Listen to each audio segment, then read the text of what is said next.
2011 সালের আগে তৃণমূল ক্ষমতায় ছিল না, বিজেপি পশ্চিম বাংলায় দাঁত ফুটাতে পারেনি। আপনারা যদি মনে করেন 2026 সালে বিজেপিকে আটকাতে হবে, তাহলে শুধু বিজেপিকে আটকানোর স্বপ্ন দেখলে বিজেপিকে আপনি আটকাতে পারবেন না। 2011 সালের আগে তৃণমূলের সরকার ছিল না, পশ্চিম বাংলায় বিজেপি বলে কিছু ছিল না। তাই 2026 সালে পশ্চিম বাংলায় তৃণমূলের সরকার রাখেন না, তাহলে বিজেপি বলেও কিছু থাকবে না। যে পাইপলাইন দিয়ে পানি আসছে, ওই পাইপলাইনটাই কেটে দিতে হবে। তৃণমূল নামক পাইপলাইন থাকার জন্য বিজেপি আজকে উৎপাত করছে। তাই আমরা যদি তৃণমূল নামক পাইপলাইনটাকে কাটতে পারি, তাহলে ঘাস পানি আসবে না, ঘাস জন্মাবে না। আর ঘাস না জন্মালে গরু ছাগলের উৎপাত বাড়বে না। তাই মাথায় ঢুকিয়ে নিন, 2026 সাল আসছে, পশ্চিম বাংলার কোথায় কি হচ্ছে দেখার প্রয়োজন নাই। ভারত থেকে নওশাদ সিদ্দিকীকে যেমন উপহার দিয়েছে, নওশাদ সিদ্দিকীর সাথে লড়াই করার জন্য দেগঙ্গা থেকেও আমরা একটা নওশাদ সিদ্দিকীকে পাঠাবো। হবে তো নাকি? না গল্প শোনাবে বিজেপি চলে আসবে, গল্প শোনালেও তারও ওষুধ আমি দিয়ে যাচ্ছি। আজকে 26 আসছে, ওই গল্প শুনিয়ে লাভ হবে না। আপনাদের বলবো, আপনার ইভিএম মেশিনে খাম চিহ্নে ভোটটা দিন, আর নওশাদ সিদ্দিকীর পাশে থেকে লড়াই করার সংখ্যা বাড়ান, ডবল ডিজিট পাঠান।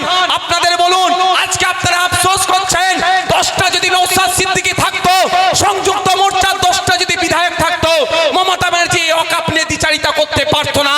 এসটি/এসসি সার্টিফিকেট নিয়ে দ্বিচারিতা করছে, সেটা করতে পারতো না। জঙ্গলের স্বাভাবিক অধিকার আদিবাসীদের কাছ থেকে কাটতে পারতো না। ওই ওয়াকফ নিয়ে যে নাটক করেছে, এটা সাহস দেখাতে পারতো না। হসপিটালে ডক্টর থাকতো, স্কুলের টিচার থাকতো, কোন পরিবহন ব্যবস্থা এরকম ভাবে ধ্বংস হতো না। কারণ যে প্রধান বিরোধী দল আছে, ও বিরোধী দল নাটকের জন্য আছে। 10টা সংযুক্ত মোর্চার বিধায়ক থাকলে মমতা ব্যানার্জির ঘুম হারাম হয়ে যেত।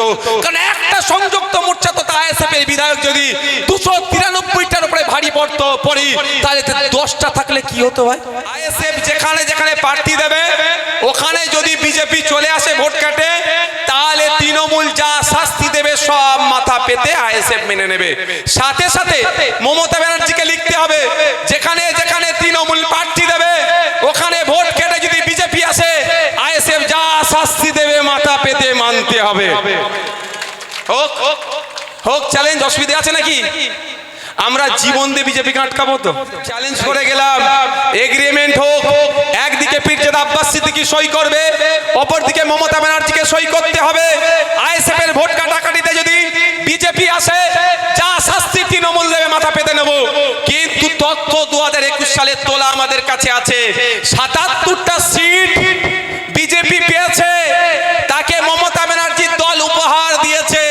2026-এ কটা উপহার দেবে অলরেডি হয়তো অমিত শাহর সাথে তারা এগ্রিমেন্ট করে নিয়েছে। সুতরাং আইএসএফ এর সাথে ওরা এগ্রিমেন্টে আসবে না, জানে প্রচুর মিথ্যে মামলা দিয়েছি, মারধর করেছি, অবস্থা খারাপ আছে। 2011 সালের আগে পশ্চিম বাংলায় বিজেপি বলে কিছু খুঁজে পেতেন? হাসানুজ্জামান ভাই আপনারা বলুন তো, আপনাদের সরকার সেই সময় চলেছিল তো স্যার? 2011 সালের আগে বিজেপি বলে কিছু খুঁজে পাওয়া যেত? পেত? পাওয়া যেত? খুঁজে পাওয়া যেত না। তার প্রমাণ আমি দেবো, গুগলে গেলে সব, গুগলে যান সব পাবেন। 2011 সালের ভোটার লিস্ট যেমন পাচ্ছেন, 2002 এর ভোটার লিস্ট পাওয়া যাচ্ছে তো। 2011 সালের দেগঙ্গা বিধানসভায় মার্জিনের ডিটেলস আপনি অনলাইনে পেয়ে যাবেন। কত ভোট হয়েছিল, সিপিএম কত পেয়েছিল, তৃণমূল কত পেয়েছিল, ফরওয়ার্ড ব্লক কত পেয়েছিল, আপনার কি বলে বিজেপি কত পেয়েছিল, দেখবেন সব পাওয়া যাবে। 5000 7000 খুব বেশি হলে পেয়েছে। আর আজকে দেখুন কেন বাড়ছে, এটা বুঝতে হবে। 2011 সালের আগে তৃণমূল ক্ষমতায় ছিল না, বিজেপি পশ্চিম বাংলায় দাঁত ফুটাতে পারেনি। আপনারা যদি মনে করেন 2026 সালে বিজেপিকে আটকাতে হবে, তাহলে শুধু বিজেপিকে আটকানোর স্বপ্ন দেখলে বিজেপিকে আপনি আটকাতে পারবেন না। 2011 সালের আগে তৃণমূলের সরকার ছিল না, পশ্চিম বাংলায় বিজেপি বলে কিছু ছিল না। তাই 2026 সালে পশ্চিম বাংলায় তৃণমূলের সরকার রাখেন না, তাহলে বিজেপি বলেও কিছু থাকবে না। কি বলছি বুঝতে পেরেছেন? 2011 আগে ছিল না সরকার, বিজেপিও ঘুমিয়েছিল। 11 পরে আসলো, বিজেপি জেগে উঠলো। 2026-এ সরকার সরিয়ে দেন, বিজেপিও ঘুমিয়ে পড়বে। এই যে জায়গাটায় আছে ঘাস সেই অর্থে নেই কেন? পানি নাই বলে। আপনারা চাষিভুষি এলাকার মানুষ তো নাকি গো? পানি যেখানে থাকবে ঘাস জন্মাবে, আর ঘাস জন্মালে ছাগল গরুর উৎপাত বাড়বে। উৎপাত না বাড়ে তার জন্য আপনি বেড়া লাগিয়ে রেখেছেন, একটা গেট করেছেন, গেটের চাবি যাকে দিয়েছেন সে গেট খুলে ছাগলকে গরুকে ঘাস খাওয়ানোর সুযোগ দিচ্ছে। তাহলে কি করতে হবে এখন? কি করতে হবে? তাহলে যে পাইপ লাইন দিয়ে পানি আসছে ওই পাইপ লাইনটাই কেটে দিতে হবে। তৃণমূল নামক পাইপ লাইন থাকার জন্য বিজেপি আজকে উৎপাত করছে। তাই আমরা যদি তৃণমূল নামক পাইপ লাইনটাকে কাটতে পারি তাহলে ঘাস পানি আসবে না, ঘাস জন্মাবে না, আর ঘাস না জন্মালে গরু ছাগলের উৎপাত বাড়বে না। তাই মাথায় ঢুকিয়ে নিন 2026 সাল আসছে, পশ্চিম বাংলার কোথায় কি হচ্ছে দেখার প্রয়োজন নাই।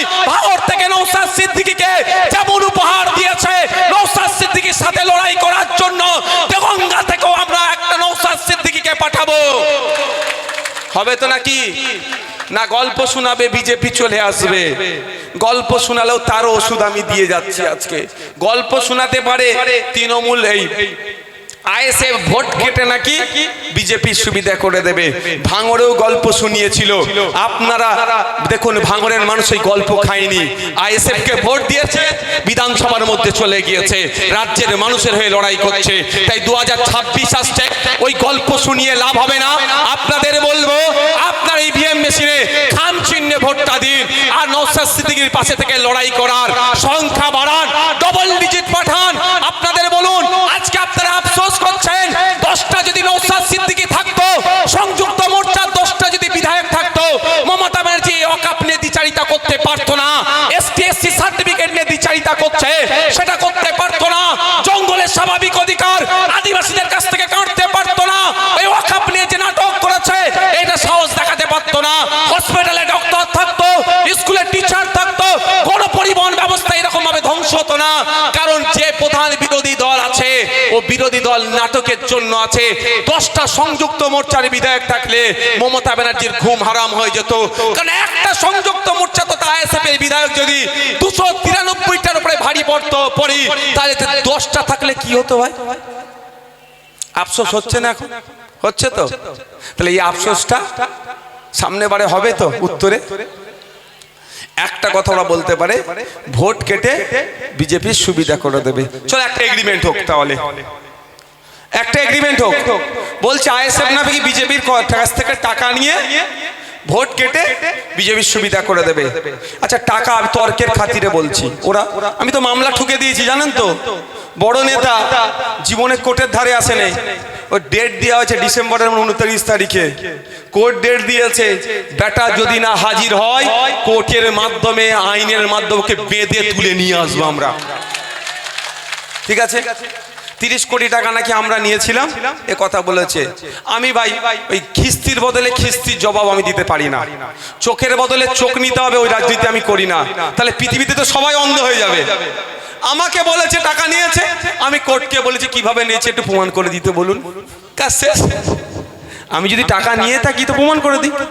এবার আপনাদেরকে বলে যাই আমাদের বিরুদ্ধে তৃণমূল কিচ্ছু বলার নেই জায়গা, কোনো কিছু বলার জায়গা নাই, শুধু মিথ্যাচার ছাড়া।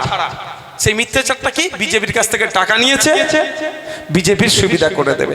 আচ্ছা তাদের কথা আমি ধরছি সত্য, তর্কের খাতিরে টাকা নিয়েছে। আপনারা কি দেখেছেন? দেখেননি। তাহলে আপনারা দেখেননি, তারা জানতে পেরে গেল। আমি টাকা নিলাম না, তারা জানতে পেরে গেল। তাদের সাথে বিজেপির কত ভালো সম্পর্ক। তার মানে আমি টাকা নিলাম না, তারা জানতে পেরে গেল। চলো তার সাথে নিশ্চিতভাবে খুব ভালো সম্পর্ক। এই আমলিয়াটা কোন বাজার? চাঁদপুরে। আমলিয়া চাঁদপুরে এসে আমি এখানে একটা কথা দিয়ে যাচ্ছি। আমি প্রকাশ্য বলছি, আমার দলের ওয়ার্কিং প্রেসিডেন্ট, রাজ্য কমিটির নেতৃত্ব, এখানকার বিভিন্ন নেতৃত্বরা আছে, এখানে আমি একটা প্রকাশ্য কথা দিয়ে যাচ্ছি। তাদেরকে বলুন টাকার অ্যারেঞ্জমেন্ট করতে, গোপনে টাকা নেবো না, প্রকাশ্যে নওশাদ সিদ্দিকী টাকা নেবে। ভয় লাগছে নাকি? ভয় লাগছে নাকি? তবে হ্যাঁ একটা শর্ত দেবেন। শর্তটা কি?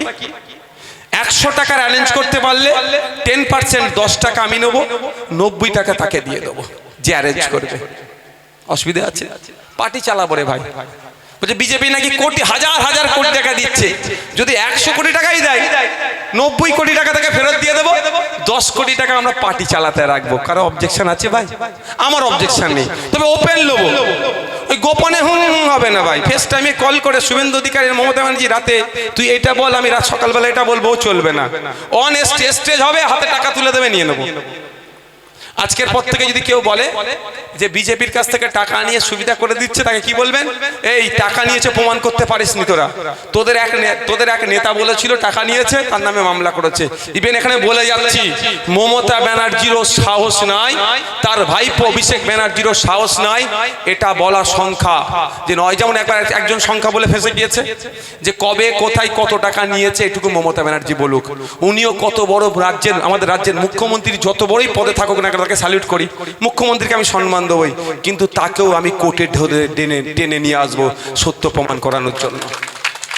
কারো ক্ষমতা নেই করার, শুধু মিথ্যাচার করছে। আজকের পর থেকে মিথ্যাচার করলে বলবেন এই প্রকাশ্যে টাকা নেবে, উল্টে তোকে 90% দিয়ে দেবে, 10% পার্টি চালানোর জন্য রাখবে। এবার আর একটা চলে এগ্রিমেন্ট হোক। এগ্রিমেন্ট এটাই, এগ্রিমেন্টে লিখবে পীরজাদা আব্বাস সিদ্দিকী সই করবে, ওদিকে মমতা ব্যানার্জিকে সই করতে হবে। আমাদের দলের প্রাণ পুরুষ প্রতিষ্ঠাতা আমাদের ভাইজান সই করবে একদিকে, একদিকে করবে তৃণমূল কংগ্রেসের সুপ্রিমো, এটাই লেখা থাকবে। আমরা বড় ভাইজান লিখবে আইএসএফ যেখানে যেখানে প্রার্থী দেবে ওখানে যদি বিজেপি চলে আসে ভোট কাটে, তাহলে তৃণমূল যা শাস্তি দেবে সব মাথা পেতে আইএসএফ মেনে নেবে। সাথে সাথে মমতা ব্যানার্জিকে লিখতে হবে যেখানে যেখানে তৃণমূল প্রার্থী দেবে ওখানে ভোট কেটে যদি বিজেপি আসে, আইএসএফ যা শাস্তি দেবে মাথা পেতে মানতে হবে। হোক হোক চ্যালেঞ্জ, অসুবিধা আছে নাকি? আমরা জীবন দিয়ে বিজেপিকে আটকাবো তো? এই কারা কারা, আমি তো রাজি আছি, প্রয়োজনে জীবন দিয়ে দেবো বিজেপিকে আটকাবো। রাজি আছেন তো আপনারা? তাহলে আমাদের যদি, আমরা যদি টাকা বিজেপির কাছ থেকে নিয়ে রাখি বিজেপিকে আনার জন্য, তাহলে সই করতে ভয় লাগবে আমার। আর মমতা ব্যানার্জি তার ভাইপোকে, কি হলো স্যার? আচ্ছা আচ্ছা, মমতা ব্যানার্জি তার ভাইপোকে, তার দলের লোককে ওই চালচোর জানেন তো নাকি, হ্যাঁ জেল খেটে এসছে একবার, তাদেরকে বাঁচানোর জন্য যদি না সই করে, আপনার মনে হয় মমতা ব্যানার্জি সই করবে? আমি তো এখানে এসে চ্যালেঞ্জ করে গেলাম, এগ্রিমেন্ট হোক, একদিকে পীরজাদা আব্বাস সিদ্দিকী সই করবে, অপরদিকে মমতা ব্যানার্জিকে সই করতে হবে। আইএসএফ এর ভোট কাটাকাটিতে যদি বিজেপি আসে, যা শাস্তি তৃণমূল দেবে মাথা পেতে নেব।